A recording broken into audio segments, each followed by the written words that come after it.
Ыйман оюн талаасынан баягы жеңилүү ызасы менен чыктыңар да. Оюн силер үчүн оор өтүү кандай болду? Oyun негизи жакшы болду. Талас командасы мен деген команда Кыргызстанда аябай жакшы даярданып келиптир. Күчтүү экенин утуп кетишти. Ыйман жалгыз салымдын ээси өзүңсүң да? Ошол салым боюнча айтып бересиңби? Жалгыз салымдын ээси биз болуп калдык. Алла насип кылган экен, салып кеттик. Команданын жардамы менен. Андан кийин да улак тийип атты. Анан коргоочулар баягы жакшы коргоп бере албай аттыбы? Мындай кандай болуп калды? Биз Ош командасы бир аз аттандагандан кичине аксап калдык.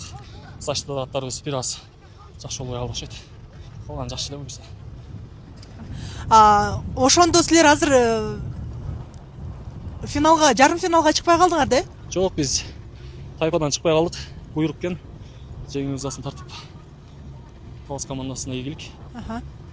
Буйруса кийинки жолу ийгиликтерди каалайбыз. Жакшы даярданып келгиле. Анан баягы жаштар чемпионатка сен барасыңбы? Жок, биз ал жака уже Возраст өтүп кетти. Возраст өтүп кетти. Возраст өтүп кетти. Ал жака кимдер барат?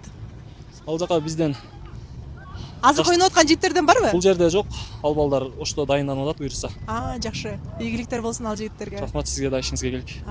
Рахмат Ыйман. Билегиңден күч кетпесин. Мыкты оюндар тартуулап жүрө бер. Рахмат, Алла разы болсун. Ишиңизге келик. Рахмат.